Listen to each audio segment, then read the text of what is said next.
Life is always going to have duality in it, whether it is the body or relationships, whether it just be about darkness and light. It's always going to be about two, because life has duality at its core.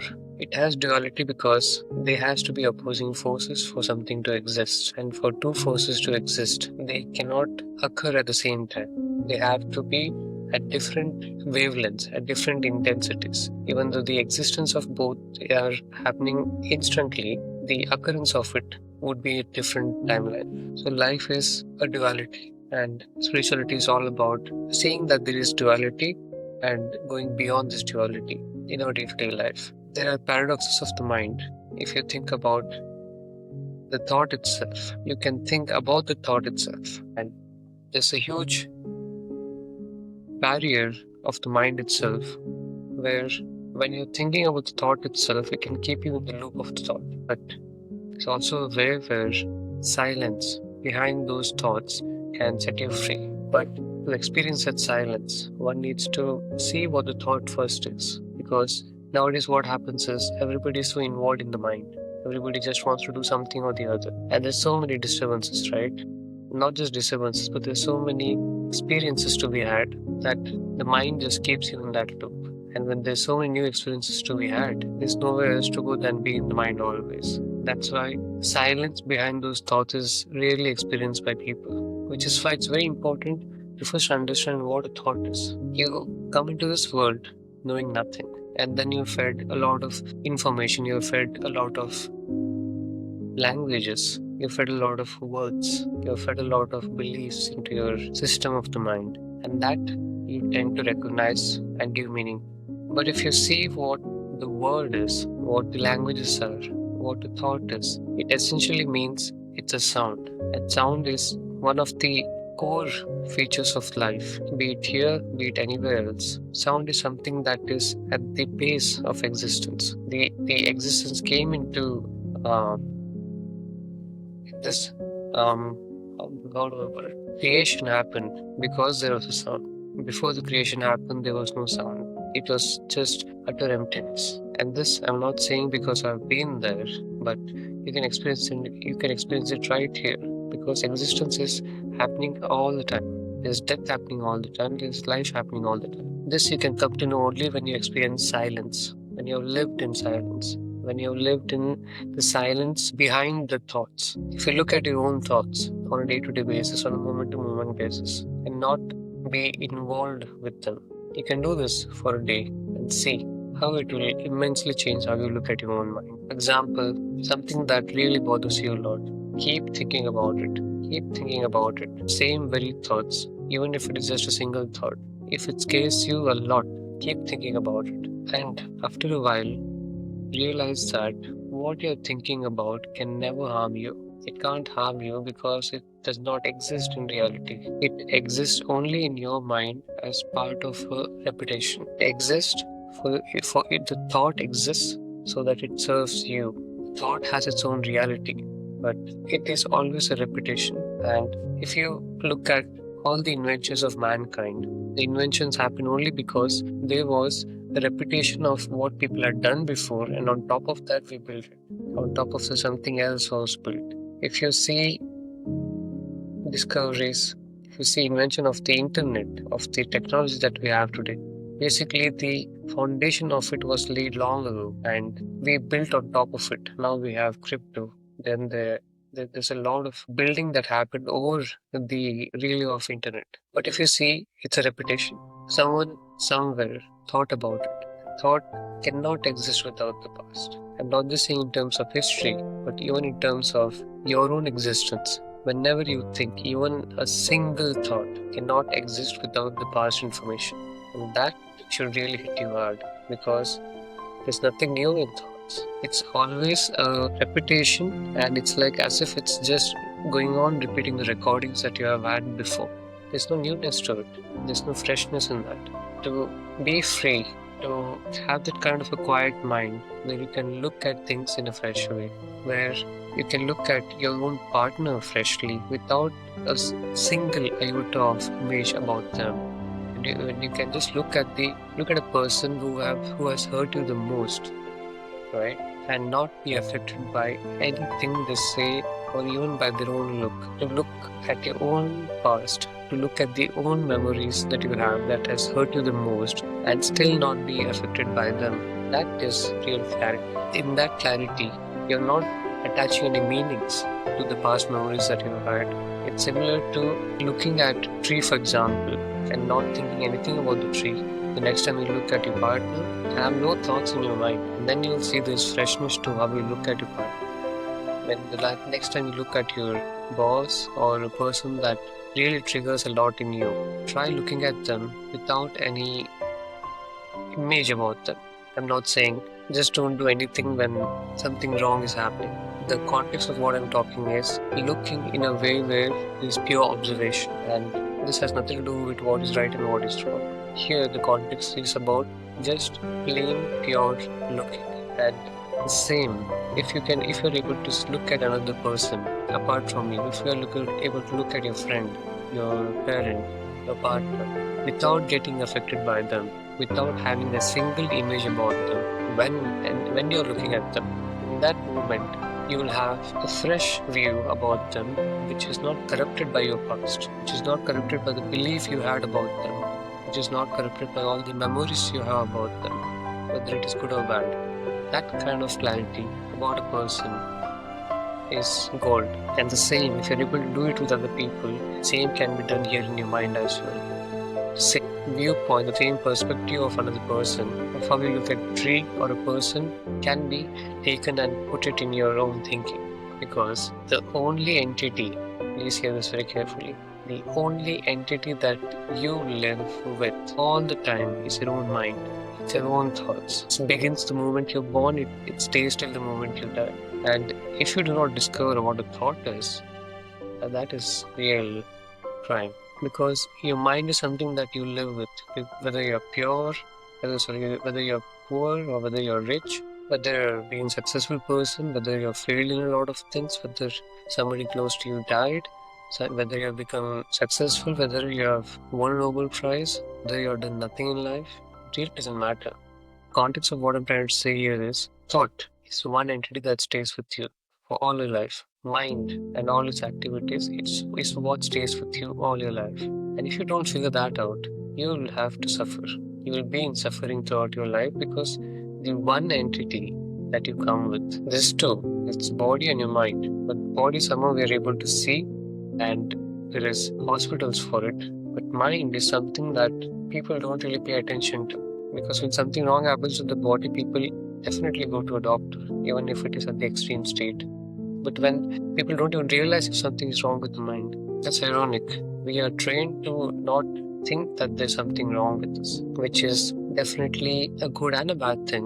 But if you think about the bad things that happen in the world, and people don't even think about them, they think that those are the right things to do. It's going to be a disaster. There are good and bad things in life, but there are no good and bad thoughts. Their thoughts may lead to good or bad situations, scenarios, outcomes, results. But thought itself is just a sound. But what a human does with those thoughts is what determines the end result. So fundamentally, if you do not understand what a thought is, if you only become a user of the mind and not understand that you're the creator of the mind, you really are a creator of the mind. Each and every thought that you think, you're the one who's creating it. You may be unconscious about it, but that is the whole reality of the mind. Every single thought that you think, you're generating that. I know a lot of people do not ever get to hear these things, even in spirituality where mind is made an enemy and meditations are given as a drug. But if you can just sit on day-to-day basis and just observe your own mind, that is more than enough. But when you're observing your mind, you need to have that right approach to it, and which is why I have the Meta Awake coaching. And if you're not ready for getting coached, I have written a book called The Art of Stillness. The book opens you up to a lot of insights about the mind itself, which not a lot of people talk about. I also have a course on Udemy, Mindful Illness for Everybody. And you take the course, you read the book, or you come for the coaching. And if you're not ready for any of this, at least sit with yourself and be brutally honest with how you are as a person. Because without brutal honesty about who you are, about your own dark side, you are not going to go anywhere. Because that darkness will continue in life. It's not going to you're never going to work it out if you don't face the darkness. Because the mind has a lot of layers to it. A lot of layers. You call it the good, the bad, the ugly, the worse, the dark. It's a lot of layers to it. And it's all a pattern. Because it's a pattern that has kept repeating over a period of decades. It's not just a 1 or 2 day thing. So if you are someone who's deeply interested in spirituality, your spirituality, not the one that is going around in the world, where you understand your own mind, where you want to have a balanced life, where you want to work on your traumas, laser focused on growth as a person, where you don't want to listen to anybody other than yourself. And this is not in a way where you become very grandiose about yourself, not listen to anybody as in not follow anybody. Have the self awareness that what you have experienced in your life is the only thing that you can work with. What you have not experienced, what other people are telling you, that can't be your experiences. But that's the whole state of the world now, where people are being influenced by a lot of influences, be it now social media or spiritual leaders, governments. There's a lot of influences going on. Last year, what happened to me was I decided not to follow anybody. And which is why, after 11 months of not following anybody, even though it took 11 months, but even before that, there were 7 years where I followed a guru and I broke free of that following. And after that, the 11 months where I was not following anybody, and in my mind, I was totally free. That's when the awakening happened to me. If it happened to me in 11 months and I must have done something right about it, where the mindset I had, the patterns that I followed, the traumas that I worked on, people that were there in my life, how I looked at my own past, how free I was of the mind. There were a lot of things that went right for me. And I know if you are on a spiritual journey, it's not going to be easy. This is the most toughest part to walk on. Even though it's a pathless land, it's a pathless path, but there's a journey that each of us take in the duration of our life, which is why it's very important to have a guide. This is not me selling my coaching. Have a guide, as in have a person in your life, be it anybody, who does not have any intentions with you, who does not want anything from you, who has been through that phase. And if you're lucky enough, it would be great if you can find a awakened person, truly awakened person, but not someone who just says they're awakened just to get publicity, just to make a career out of it, just to make money out of it. But an awakened person who can genuinely understand what time is. And I've spoken about thought in this video. But if a person says he's awakened, right, and they do not talk about time, that is one sure short way to understand that the person is not awake, because time is at the base of everything. And duality, when I mentioned about duality, life is a duality. Definitely it's a duality. There are two opposing forces there. It's also the aspect of time and timelessness. Time is where it's a psychological time here. And once a person goes beyond the mind, once they live beyond the words that they talk about on a daily basis, once they see beyond the non duality, once the awakening happens, that human being is timeless. Timeless as in his perception of the mind, and in the way he lives on day-to-day basis. The duality has ended. You may call it samadhi, you may call it enlightenment, you may call it awakening, you may call it satori, you may call it moksha, you call it anything. But essentially, time has ended for that person. Time has ended psychologically for that person. You do not hear a lot of people talking about psychological time, but Krishnamurti is someone who has went into the depths of psychological time and time itself of the mind. In this 11 months where I did not follow anybody, and I just a few days before my awakening experience, I had the instinctual feeling of listening to Krishnamurti. I listened to him for 3 days straight. There's a series called The Ending of Time with David Bohm that he talks with. And it was just the day after I ended the series that I had the awakening. But in my scenario, I was listening to Krishnamurti since 2021. So I had the idea of what he talks about because I have a mindset where I understand how a person talks, what he talks about, in what context he talks about. I do not get confused about what and where a person is leading another person to. That kind of clarity I have had naturally. But if you're someone who gets confused with words, you do not see the context, you do not yet understand how the world functions. There's a lot of things to work on. And this is why I have written the book and I have created the course so that people can follow, people can have the basic understanding of how the world works, of how the mind functions. This is why it's very essential to make this right fundamentally, and it's most important to understand time, which is why, even though I did not have anybody in person, in actuality, I was blessed to have come across Krishnamurti, and I owe a lot to that man. But it was not like I was following that person, and he is someone who doesn't want to be followed, and I strictly obeyed that. It was strictly there in me that I followed a guru for 7 years. He did not lead me anywhere apart from my mind. It did give me deep realizations, but they were still limited to the mind.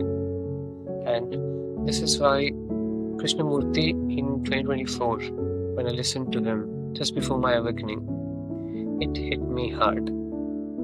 And what I did when I was listening to Krishnamurti was, in 2021, I listened to him in one go, and I intentionally left listening to him for a few months. And after a year, mostly I got back to listening to him. I listened to him for another month. Then I left. So what happens is this spaced repetition, right? Spaced repetition of something that he talks about and inculcating that in your life. Because it's not he talks about something where awakening happens just like this. And it's very true, it happens in an instant. But the thing here is the mind has a momentum of its own. If you're 20 years old, 30 years old, 40 years old, or 50 years old, the mind has been set in a momentum with all the information that it has. You may have suffered, you may have gone through a lot, but the mind has its own reputations, its own patterns, its own systems, its own methods to function in. Which is why it's very important that this takes a few years. For me, it took 8 years.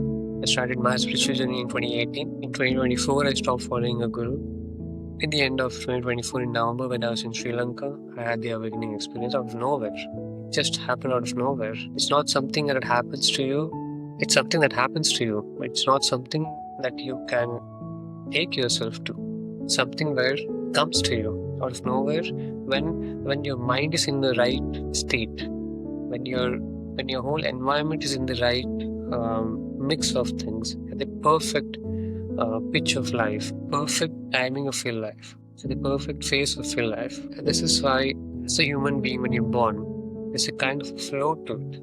There's a flow in how you grow as a human being. Not a lot of people are enlightened. Not a lot of people want to be enlightened. Not a lot of people want to be on a spiritual journey. Most of you may probably be thinking, this may not be for me. That you may also be thinking about quitting your spiritual journey. That materialistic life seems too practical, right?